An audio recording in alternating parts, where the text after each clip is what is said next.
Hello, good morning, friends. My name is Pankaj Haryani. Today we are going to learn frame the questions. પ્રશ્નની રચના કઈ રીતે કરવી અથવા તો આપણે કહી શકીએ ક્વેશ્ચન વર્ડ્સ પ્રશ્નાર્થ સૂચક શબ્દો આપણે ટોટલ 15 જે છે એમાંથી 11 નંબરનું ક્વેશ્ચન વર્ડ્સ આજે જોઈ લઈએ. 11 અને 12 ક્વેશ્ચન વર્ડ્સ જે છે એ જોઈ લઈએ. હાઉ લોંગ સમયગાળો જાણવા માટે કેટલો સમય તમે કેટલા સમયથી ટીવી જોઈ રહ્યા છો તો કોઈ વ્યક્તિ કે 2 કલાકથી 3 કલાકથી બરાબર તો એ સમયગાળો જાણવા માટે હાઉ લોંગ કેટલા સમયથી એવું જ્યારે બોલવામાં આવે ત્યારે ક્યારથી તો ચોક્કસ સમય જાણવા માટે સિન્સ વેનની બદલે ચોક્કસ સમય આપી શકીએ. કોઈ કે 10 વાગ્યાથી ત્યાં સિન્સનો ઉપયોગ થાય સિન્સ વેન. તો બંને ક્વેશ્ચન વર્ડ્સ વાક્ય રચના પ્રમાણે આપણે જોઈ લઈએ અને કયા કાળમાં ઉપયોગ કરી શકીએ. 12 કાળ છે, કયા કયા કાળમાં ઉપયોગ થઈ શકે એ પણ આપણે જોઈ લઈએ. ગુજરાતીમાંથી ઇંગ્લિશ જ્યારે બોલી ત્યારે કઈ રીતે બોલાય છે અને આન્સર આપણે કઈ રીતે આપી શકીએ. કોઈ આપણને ક્વેશ્ચન પૂછે તો ઇંગ્લિશમાં આન્સર કઈ રીતે આપી શકીએ. તો આગળ જોઈએ. અધર WH ક્વેશ્ચન વર્ડ્સ આગળ આપણે વાત કરી એ પ્રમાણે વુ સિવાયના ક્વેશ્ચન વર્ડ્સ જે છે બધા કેવા કહેવાય અધર WH ક્વેશ્ચન વર્ડ્સ. કારણ કે વુમાં કરતા વ્યક્તિવાચક નામ કે સર્વનામની નીચે અંડરલાઈન હોય. વાક્યની શરૂઆતમાં જ આપવામાં આવે છે તો આપણને ખ્યાલ છે વુથી પ્રશ્ન પૂછવામાં વ્યક્તિની વાત થઈ તો, પણ વાક્યની શરૂઆતમાં જ અંડરલાઈન હોય, વસ્તુવાચક કોઈ નામ હોય, વ્યક્તિ સિવાયનું કોઈ નામ હોય તો આપણે વોટનો ઉપયોગ કરી શકીએ. બરાબર. તો એની વાક્ય રચના સાવ અલગ હતી. શા માટે અલગ હતી? કારણ કે વાક્યની શરૂઆતમાં અંડરલાઈન હોય કર્તાની જગ્યાએ. તો વુવાળી વાક્ય રચના અફર્મેટિવ પ્રમાણે આપણે ફોલો કરતા છે એની નીચે અંડરલાઈન આપી છે વુ લખો, છેલ્લે ક્વેશ્ચન માર્ક, બાકી જેમ છે એમ. પણ બીજું શું યાદ રાખવું પડતું? વુનો જ્યારે ઉપયોગ કરતા ત્યારે વુ પછી હંમેશા એક વચનના નિયમ ફોલો કરવાના. કોઈ પણ કાળના હેલ્પિંગ વર્બ કે વર્બ આપવામાં આવે પરંતુ કયા નિયમ ફોલો કરવાના? એક વચનના નિયમ ફોલો કરવાના હતા. વુ સાથે એમિઝારમાંથી શું આવે? ઇઝ. વુ સાથે હેવેઝમાંથી શું આવે? તો કે હેઝ. વુ સાથે સેલવિલમાંથી શું આવે? તો કે વિલ. ઉપર અંડરલાઈન આપે કોઈ પણ કરતા હોય એની વ્યક્તિવાચક નામ કે સર્વનામ સાથે બહુવચન હોય તો ટુ બીનારું બહુવચન આપ્યો આર, પણ વુ સાથે હંમેશા ઇઝ જ આવે. તેવા જે લોકોને વુ ક્વેશ્ચન વર્ડ્સ સમજવાનો બાકી છે એ ડિટેલમાં સમજી લઈએ. જે મારી અગાઉ જે વિડીયો બનેલા છે એમાં વુનો ઉપયોગ છે બધા કાળની અંદર એક્ઝામ્પલ સહિત. તો હવે આજે આપણે જોઈ લઈએ 11 નંબરનું ક્વેશ્ચન વર્ડ. ટોટલ 15 છે એમાંથી હાઉ લોંગનો ઉપયોગ કેવી રીતે કરવો અને સિન્સ વેનનો ઉપયોગ કેવી રીતે કરી શકાય છે. ગુજરાતીમાંથી ઇંગ્લિશ બોલી તો કેવી રીતે ઇંગ્લિશ બોલવું વાક્ય રચના પ્રમાણે, અને આન્સર કેમ આપવો. અને એક્ઝામમાં અંડરલાઈન કરીને આપે તો ફોર સાથે સમયગાળો છે તો હાઉ લોંગનો ઉપયોગ થાય એ જોઈ લઈએ. સિન્સ પછી સમય છે અને અંડરલાઈન તમને આપી દઈએ તો સિન્સ વેનનો જ ઉપયોગ થાય. ક્યારથી એમ બોલી સિન્સ વેન એટલે. હાઉ લોંગ એટલે શું બોલીએ આપણે? કેટલા સમયથી. તો જોઈ લઈએ. ચાલો નેક્સ્ટ. વાક્ય રચના છે અધર WH ક્વેશ્ચન વર્ડ્સ આપણે બધા જોયા વુ સિવાયના. એમાં શું બન્યું કે સબ્જેક્ટ વાક્યમાં આપેલો હોય છે ખાસ, અને એની પહેલાં સબ્જેક્ટની પહેલાં હેલ્પિંગ વર્બ જે તે કાળના આપણે લખવા પડે. તો જુઓ વાક્ય રચના સિમ્પલ પ્રેઝન્ટ ટેન્સ. તો હાઉ લોંગ અથવા સિન્સ વેન બેમાંથી એક જેનો ઉપયોગ કરવો હોય એનો કરી શકી. તમારે જોવું પડે ફોર પછી સમયગાળો છે તો હાઉ લોંગનો ઉપયોગ કરવાનો થશે. સિન્સ આપેલું છે ને પછી સમય છે તો ક્યારથી એવું બોલી તો સિન્સ વેન. ઉપર સાદો વર્તમાન કાળ હોય તો V1 કેસ વાળું રૂપ દેખાશે અંડરલાઈન કરેલા ભાગમાં. તો આપણે શું કરશું કે do does plus subject plus V1 એવી રીતે તમારે લખવાનું થશે. ઉપર V2 હશે તો ઓળખવાનો સાદો ભૂતકાળ છે. પછી તમને અંડરલાઈન આપે સમય સૂચક શબ્દો નીચે ફોર પછી સમય અથવા સિન્સ પછી સમય. તો આપણે સાદો ભૂતકાળ છે V2 ખબર પડી ક્રિયાપદનું બીજું રૂપ તો આગળ ડીડ આવે. એટલે બધા કાળની 12 કાળ આપણા જોયા. જે લોકોએ 12 કાળના મારા વિડીયો છે નથી જોયા તે ખાસ જોઈ લેજો. બધા કાળની અંદર 3 પ્રકારની વાક્ય રચના સમજાવી છે. અફર્મેટિવ હકાર વાક્ય, નેગેટિવ તો નકાર વાક્ય જેમાં નોટનો ઉલ્લેખ કરેલો હોય અને સાથે હેલ્પિંગ વર્બ પછી જ નોટ હોય એ આપણે જોયું બધા કાળમાં. અને છેલ્લી ઇન્ટ્રોગેટિવ જોઈ. તો અધર WH વર્ડ આપણે જેટલા શીખી બરાબર વુ સિવાયના એ બધામાં આ જ વાક્ય રચના લાગુ પડશે બધા કાળની. માત્ર ને માત્ર થશે શું? અત્યારે હાઉ લોંગ અને સિન્સ વેન આપણે જાણીએ છીએ તેનો ઉપયોગ છે. વસ્તુ નીચે અંડરલાઈન હોય આગળ શરૂઆતમાં કરતા છે. ક્રિયાપદ પછી કર્મ તરીકે વસ્તુ નીચે અંડરલાઈન હોય તો વોટ આગળ મૂકી દેવાનો. ક્રિયાપદ પછી વ્યક્તિ છે તો વુમ આગળ મૂકી દઈએ. એટલે વાક્ય રચના પાછળ તો બધી સેમ જ છે. બધા કાળની ઇન્ટ્રોગેટિવ ફોલો કરવાની. વુ સિવાયના WH ક્વેશ્ચન ફોલો કરતા હોય, વુ સિવાયના અધર WH ક્વેશ્ચન વર્ડ્સ ફોલો કરતા હોય તે કઈ વાક્ય રચના લાગુ પાડવાની? ત્રણેય કાળમાં ત્રણે હકાર નકાર પ્રશ્નાર્થમાંથી બધા કાળની, તો કે ઇન્ટ્રોગેટિવ ફોલો કરવાની. જ્યારે સબ્જેક્ટ નીચે અંડરલાઈન ન હોય પણ ક્રિયાપદ પછી કે ગમે ત્યાં અંડરલાઈન હોય તો જે તે ક્વેશ્ચન વર્ડ ઓળખીને અંડરલાઈન ક્યાં કરવાની, અંડરલાઈન આપેલી હોય એ શબ્દ ઓળખીને જે તે ક્વેશ્ચન વર્ડ આગળ જ મૂકવાનો. જેવી રીતે આપણે અહીંયા હાઉ લોંગ અને સિન્સ વેનનો ઉપયોગ કરી, સ્થળ નીચે હોય તો વેર અહીંયા આવી જાય, સમય નીચે માત્ર હોય તો વેન આવી જાય. પણ અહીંયા શેની વાત છે? સિન્સ સાથે આપેલું હશે અને પછી સમય હશે તો સિન્સ વેન, ચોક્કસ સમય આપેલો હશે. બરાબર, વારનું નામ, મહિનાનું નામ, કોઈ સમય ચોક્કસ આપેલો હોય. હાઉ લોંગનો ઉપયોગ ક્યારે થશે? ફોર સાથે સમયગાળો હશે. એટલે ક્વેશ્ચન વર્ડ આગળ મૂકી જ દેવાનો રહીએ. પછી બધા કાળમાં આપણે જોયું ઇન્ટ્રોગેટિવ આમાં ફોલો કરવાની થશે. બરાબર, તો ખાસ જોઈ લેજો આ વાક્ય રચના. સાદા કાળમાં તો કે ડુ ડઝ સબ્જેક્ટ V1 હોવું જોઈએ. સાદા ભૂતકાળમાં ડીડ સબ્જેક્ટ V1. બરાબર, ડીડ પોતે V2 બતાવે એટલે આપણે પ્રશ્નાર્થ જ્યારે બનાવીએ ત્યારે V1 થઈ જાય, ડીડ આગળ આપેલું છે. સિમ્પલ ફ્યુચર ટેન્સ તો શેલ વિલ સબ્જેક્ટ V1 જે ક્રિયા પછી એનું મૂળ રૂપ. બરાબર, ચાલુ કાળ હોય તો આપણને ખ્યાલ છે હાઉ લોંગ કે સિન્સ વેન મીકા પછી ઉપર જોવાનું. ચાલુ વર્તમાન કાળ છે તો પ્રશ્ન શેનાથી બને? ચાલુ વર્તમાન કાળથી. ઉપર તમને કરતા પછી સબ્જેક્ટ પછી એમિઝાર પ્લસ V4 આવે તો ક્વેશ્ચન વર્ડ આગળ જ આવે. એમિઝાર આગળ, કરતા પાછળ, જે ઉપર આપેલા છે એ જ રાખવા પડે. પછી V4 નો V4 વાક્ય. ખાસ મેં કીધું હતું ચાલુ કાળ જ્યારે તમે શીખતા હતા ત્યારે મેં કીધું હતું કે ચાલુ કાળમાં હંમેશા ક્રિયાપદનું V4 આવે. V4 એટલે કયું રૂપ? ING વાળું રૂપ. V1 ની પાછળ ING લગાડી દો, જેના અમે નિયમો સમજાવેલા છે ચાલુ કાળની અંદર. બરાબર, ચાલુ વર્તમાન કાળ, ભૂતકાળ અને ભવિષ્ય કાળમાં. તો નિયમો ખાસ જોઈ લેજો, V4 આપણે કેમ બનાવવું. બરાબર, કન્ટિન્યુઅસ ટેન્સીસ જે સમજાવેલા છે 3, એની અંદર નિયમો સમજાવેલા છે V4 કઈ રીતે બનાવવું. તો ચાલુ કાળ હોય ત્યારે હાઉ લોંગ કે સિન્સ વેન આગળ આપણે મૂકશી બેમાંથી એક. બરાબર, પછી એમિઝાર સબ્જેક્ટ V4. ચાલુ ભૂતકાળ હશે તો વોઝ વેર સબ્જેક્ટ ને V4. ચાલુ ભવિષ્યકાળ હોય તો શેલ બી ને વિલ બી એ ટુ બી ના રૂપ છે. બરાબર, તો શેલ કે વિલ સબ્જેક્ટ અને બી પછી V4. તો ચાલુ ભવિષ્યકાળનું આ રીતે ઇન્ટ્રોગેટિવ બની શકે. પછી પૂર્ણ કાળ તો આપણે ખ્યાલ છે, તમને અંડરલાઈન આપેલી હોય ક્રિયાપદ પછી, એ તો ચાલો ઓળખી લેશો કયો ક્વેશ્ચન વર્ડ્સ છે. પણ હેવેસ પ્લસ V3 દેખાય તો એની ઇન્ટ્રોગેટિવ કઈ રીતે બને? એ પૂર્ણ વર્તમાનમાં આપણે જોયું હતું, પૂર્ણ ભૂતકાળમાં જોયું હતું, પૂર્ણ ભવિષ્યકાળમાં. હેવેસ પ્લસ V3 પૂર્ણ વર્તમાન કાળ, હેડ પ્લસ V3 પૂર્ણ ભૂતકાળ, વિલ હેવ પ્લસ V3 પૂર્ણ ભવિષ્યકાળ. ક્રિયા પૂરી થઈ ગઈ છે, ક્રિયા પૂરી થઈ ગઈ હતી, ક્રિયા પૂરી થઈ ગઈ હશે તો પૂર્ણ કાળ. તો એની આ રીતે વાક્ય રચના તમારે ફોલો કરવાની થશે. ચાલુ પૂર્ણ કાળ હશે તો બે કાળ ભેગા થયા. પૂર્ણ કાળ છે એટલે હેવેસ બતાવે છે, ચાલુ કાળ છે એટલે V4 બતાવે.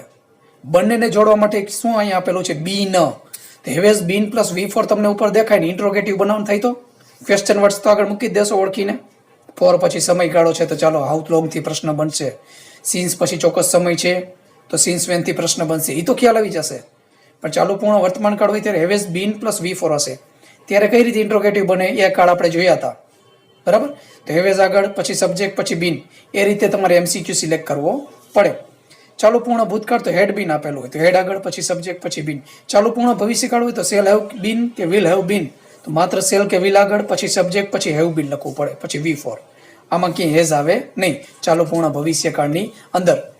બરાબર, તો આ ઇન્ટ્રોગેટિવ બધાય કાળ આપણે જોયા અગાઉના લેક્ચરમાં. એમાં ઇન્ટ્રોગેટિવ બધાય કાળની લાગુ પાડવાની છે. બરાબર, કે જેમાં સબ્જેક્ટ આપેલો હોય. હવે આપણે આના એક્ઝામ્પલ જોઈ લઈએ. હાઉ લોંગ અને સિન્સ વેનનો એક્ઝામ્પલ જોઈ લઈએ. ગુજરાતીમાંથી ઇંગ્લિશ કઈ રીતે બોલાય અને ફ્રેમ ધ ક્વેશ્ચન અંડરલાઈન કરીને આપે તો આપણે આવી રીતે વાક્ય રચના પ્રમાણે કઈ રીતે હાઉ લોંગ કે સિન્સ વેનથી વાક્ય રચના બનાવવી અને કયો MCQ નો ઓપ્શન સાચો પડી શકે. 4 ઓપ્શન તમને આપ્યા હોય તો નિયમો ફોલો કરવા પડે, જે પેટર્ન છે એ રીતે વાક્ય રચનાની. કે સેન્ટેન્સ પેટર્ન પ્રમાણે આમાં ચાલશું. તો હાઉ લોંગનો ઉપયોગ ક્યારે થાય? બધાનો આપણે ઉપયોગ જોયા અત્યાર સુધીમાં. તો હાઉ લોંગનો ઉપયોગ ક્યારે થશે? કોઈ પણ ઘટના અથવા ક્રિયાનો સમયગાળો જાણવો. કોઈ પણ ઘટના અથવા ક્રિયાનો સમયગાળો જાણવા માટે. ધ ચિલ્ડ્રન પ્લે, બાળકો રમે છે for half an hour, half an hour, અડધી કલાકથી. એવરી ડે, દરરોજ. બાળકો દરરોજ અડધી કલાક સુધી રમે છે. એટલે સાદા વર્તમાન કાળ અને સાદા ભૂતકાળ કે બીજા કાળમાં પૂર્ણ કાળ સિવાય યાદ રાખજો, પૂર્ણ વર્તમાન કાળ, ચાલુ પૂર્ણ વર્તમાન કાળ, જે પૂર્ણ કાળ છે એની અંદર આપણે જોશું સિન્સ કે વેન, સિન્સ કે ફોરનો ઉપયોગ હોય તો આપણે થી જ્યારે બોલી. બરાબર, પણ અહીંયા ફોર એટલે શું થશે? ફોર એટલે માત્ર યાદ રાખજો સિન્સ નહીં, પણ ફોર એટલે શું થશે? સુધી. બાળકો પ્લે એટલે રમે છે. સાદા વર્તમાન કાળમાં જોયું તો V1 અથવા SKS વાળો રૂપ આવે. ચિલ્ડ્રન બહુવચન નામ છે, V1 આવી ગયું. તો કાર્ડ ખાસ ઓળખવાનો કયો કાર્ડ છે, તમને અંડરલાઈન આપેલો વર્ડ તો ઓળખી જશો શું બતાવશે કયો ક્વેશ્ચન વર્ડ્સ આવશે, પણ ખાસ શું જાણવાનું છે, કાર્ડ કયો છે એ ઓળખવાનો. એમસીક્યુ જ્યારે સિલેક્ટ કરતા હોય 10મા અને 12મા ધોરણના વિદ્યાર્થીઓ ત્યારે અહીંયા ભૂલ કરી જાય છે, ઉતાવળમાં અંડરલાઈન કરેલ ભાગ ઓળખીને વેર, વેન, વોટ જે આવતી મૂકી દે છે. ચાલો, પણ ત્યાં તમારે ઓળખવું પડે કે ઇન્ટ્રોગેટિવ વાક્ય રચના ફોલો કરો છો તો કયા કાર્ડ ઉપર આપ્યો છે, એ જ કાર્ડની ઇન્ટ્રોગેટિવ તમારે ફોલો કરવી પડે. તો બાળકો અડધી કલાક સુધી દરરોજ રમે છે, તો કેટલા સમય સુધી, તો કેટલો સમય આવી ગયો, એટલે હાઉ લોંગનું ગુજરાતી શું યાદ રાખવાનું, કેટલો સમય. હાઉ લોંગ, ચાલો સાદો વર્તમાન કાળ છે બરાબર, V1, તો આગળ શું આવી ગયું, હેલ્પિંગ વર્બ ડુ અથવા ડઝ યાદ રાખવાના હતા. V1 હોય ત્યારે શું યાદ રાખવાનું, ડુ. એસ વાળો રૂપ દેખાય ત્યારે શું યાદ રાખવાનું, હેલ્પિંગ વર્બ સાદા વર્તમાન કાળમાં, તો કે ડઝ. હાઉ લોંગ, ડુ, બાકીનું વાક્ય જેમ જેમ લખ્યું, ધ ચિલ્ડ્રન પ્લે નું પ્લે, અંડરલાઈન કરેલો ભાગ સ્વાભાવિક છે નીકળી જાય, પ્રશ્ન બનાવો છે એટલે જવાબ તો કાઢવો જ પડે. How long do the children play, other word ક્યાં વધ્યા, અન્ય શબ્દો, એવરી ડે, જે અંડરલાઈન નથી એટલે તો લખવું જ પડે. છેલ્લે ક્વેશ્ચન માર્ક. એટલે એક્ઝામની અંદર 4 હાઉ લોંગ આપી દઈએ, ધારો કે સિન્સ વેન એક આપી દઈએ, તો તમારે ઓળખવાનું કે હાઉ લોંગ વાળો ઓપ્શન સાચો, સિન્સ વેન તો આવે નહીં, સિન્સ પછી ચોક્કસ સમય હોય ત્યારે સિન્સ વેન આવશે. ક્યારથી, હાઉ લોંગમાં શું બોલી, કેટલો સમય, સાદા વર્તમાન સાદા ભૂતકાળમાં.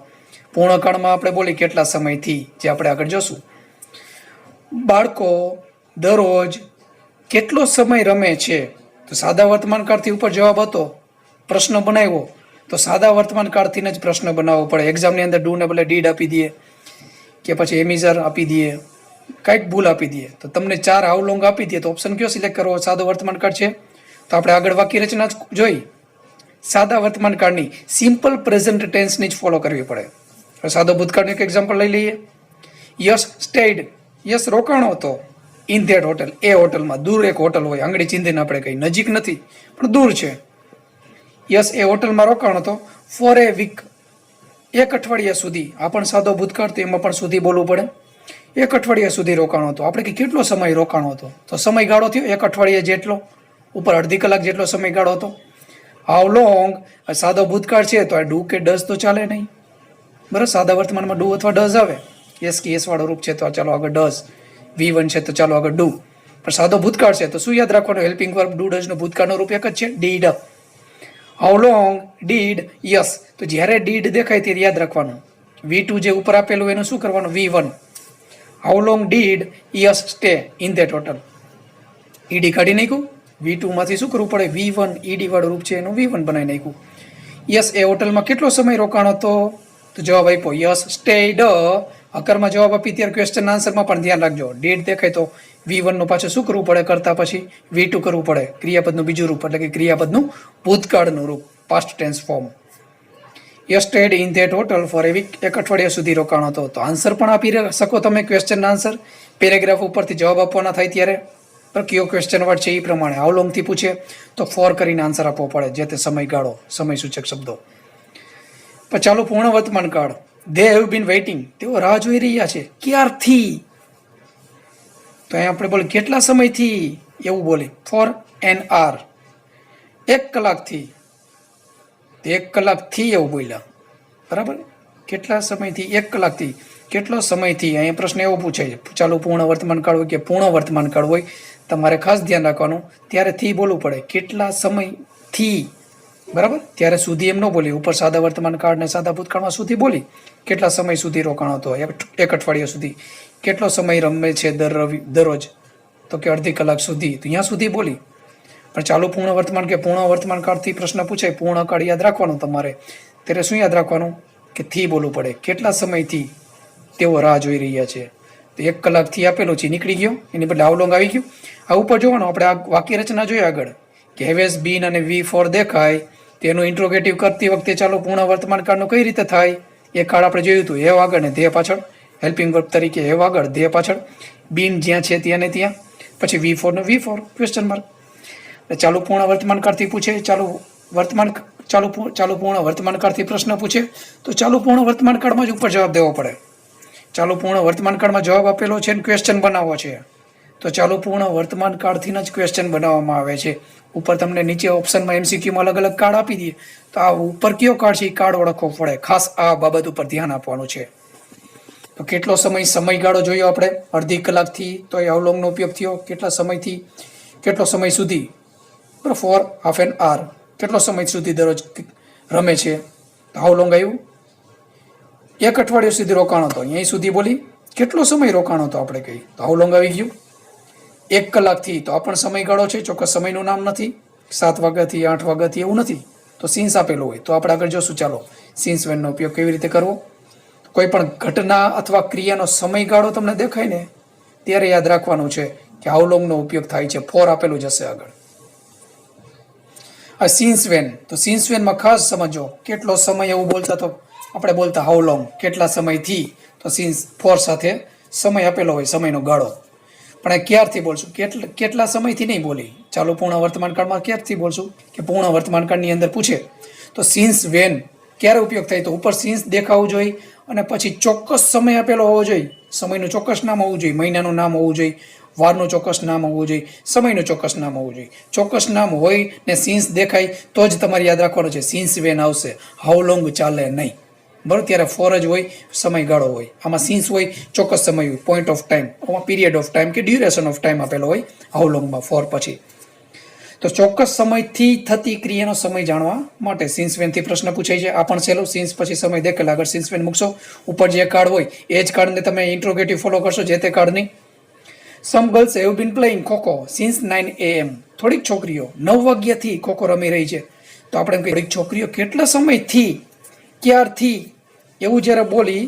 પણ આપણે યાદ રાખવાનું ઇંગ્લિશમાં, ગુજરાતીમાં કેટલા સમયથી બોલે ને ક્યારથી બોલે. પણ આપણે એક ક્વેશ્ચન બનાવતી વખતે યાદ રાખવાનું કે એમસીક્યુ સિલેક્ટ કરતી વખતે સીન્સ દેખાય તો સીન્સ વેન જ લખવાનું થશે, અહીંયા હાઉલોંગ ચાલે નહીં, બરાબર. આ ખાસ યાદ રાખવાનું. જ્યારે જવાબ ઉપરથી ક્વેશ્ચન બનાવવાનો થાય કે તમારે કોઈ પાસેથી ચોક્કસ સમય જાણવો છે તો સીન્સ વેનથી પ્રશ્ન પૂછો. તમારે કોઈ પાસે સમયનો ગાળો જાણવો છે તો હાઉલોંગથી પ્રશ્ન પૂછો. એ તમારા ઉપર ડિપેન્ડ કરે કે તમે કઈ રીતે પ્રશ્ન પૂછવા માંગો છો સ્પોકનની અંદર. પણ એક્ઝામની અંદર તો આ બાબત ઉપર ફોકસ કરવાનું. ફોર પછી સમયનો ગાળો છે, પીરિયડ ઓફ ટાઈમ કે ડ્યુરેશન ટાઈમ તો હાઉલોંગ. સીન્સ છે ને પછી ચોક્કસ સમય છે તો સીન્સ વેન. બસ આટલું ધ્યાન રાખવાનું છે એમસીક્યુ સિલેક્શન કરતી વખતે. થોડી છોકરીઓ રમી રહી છે ક્યારથી તો સીન્સ વેન જ આવે. સીન્સ છે એટલે રાખવું જ પડે, સમયની જગ્યાએ વેન આવી ગયું. ખાલી વેન ન ચાલે, આ ખાસ યાદ રાખજો. સીન્સ વેન, વેન એટલે ક્યારે થાય, ક્યારે ઉઠ્યા તે 6 o'clock નીચે અંડરલાઈન વેન આવી જાય. પણ સીન્સ કરીને તમને આવી રીતે આપે સમય ચોક્કસ તો સીન્સ વેન જ યાદ રાખવાનું છે. સમ ગર્લ્સ એવનું શું થઈ ગયું પ્રશ્નાર્થ. Have some girls been playing kho kho question mark. એ છોકરાઓ સ્પોકન ઇંગ્લિશ કોર્સ જાન્યુઆરીથી શીખી રહ્યા છે. આપણે કે ક્યારથી શીખી રહ્યા છે, સીન્સ વેન, ચોક્કસ સમયનું મને નામ આપો. પછી મહિનાનું નામ આપ્યું વ્યક્તિએ. સીન્સ વેન, સીન્સ જાન્યુઆરી અંડરલાઈન છે એટલે એનો ક્વેશ્ચન બની ગયો. સીન્સ વેન કયો કાળ છે, ચાલો પૂર્ણ વર્તમાન કાળ છે. Have been plus V4, had been plus V4 હોત તો ચાલુ પૂર્ણ ભૂતકાળ. Will have been plus V4 હોય તો ચાલુ પૂર્ણ ભવિષ્યકાળ. ચાલુ પૂર્ણ કાળમાં વપરાય છે સીન્સ અને ફોર. ફોર સમયગાળો જાણવા માટે, સીન્સ છે આ રીતે ચોક્કસ સમય જાણવા માટે. તો since when have those boys been learning spoken English course question mark. તો જવાબ આપી દીધો. ધોઝ બોયઝ હેવ બીન, પ્રશ્નાર્થનું પછી ઇન્ટ્રોગેટિવ કરવું પડે. ધોઝ બોયઝ આગળ, હેવ પાછળ. પ્રશ્ન પૂછે ત્યારે હેલ્પિંગ વર્બ આગળ હોય તો જ્યારે આન્સર આપવો ત્યારે જે તે કાળમાં વાક્ય રચના પ્રમાણે લઈ જવા પડે. હવે આપણે પૂર્ણ વર્તમાન કાળનું વાક્ય લીધું. પૂર્ણ વર્તમાન કાળ પરફેક્ટ પ્રેઝન્ટ ટેન્સ એટલા માટે કહેવાય કે આની અંદર તમને V4 આપેલું નથી. એટલે હેવેસ પ્લસ V3, એમિઝર, ટુ બીના રૂપ કયા છે, એમિઝર. ભૂતકાળમાં કયું થાય, was were.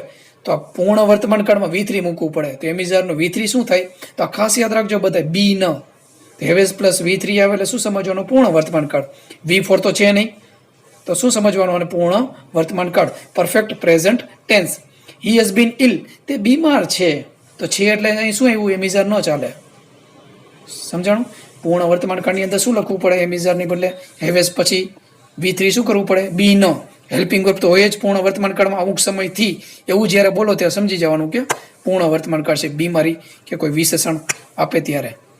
He has been ill, તે બીમાર છે સિન્સ મંડે, સોમવારથી.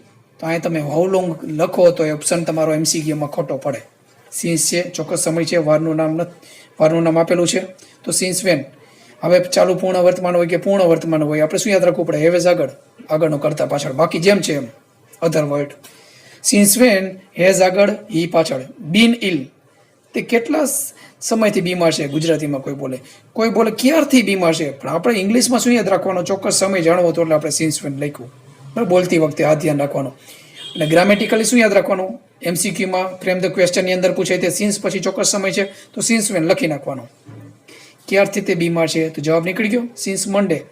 કોઈ પ્રશ્ન પૂછે તો તમને આવડી જાય કે જે કાળથી પ્રશ્ન પૂછ્યો હોય એના કરતાં આગળ લઈ લેવાનો. ચાલો પૂર્ણ વર્તમાન હોય, પૂર્ણ વર્તમાન કાળ હોય, આગળના હેલ્પિંગ વર્બ પાછળ લઈ જવાના. હી હેઝ બીન ઇલ, સિન્સ લખીને જે સમય તમે આપવા માંગતો હોય સમયનો ચોક્કસ આપી દેવાનો. કોઈ એમ કહે આજથી જ બીમાર છે તો સિન્સ ટુડે. કોઈ કહે જાન્યુઆરીથી બીમાર છે, સિન્સ જાન્યુઆરી.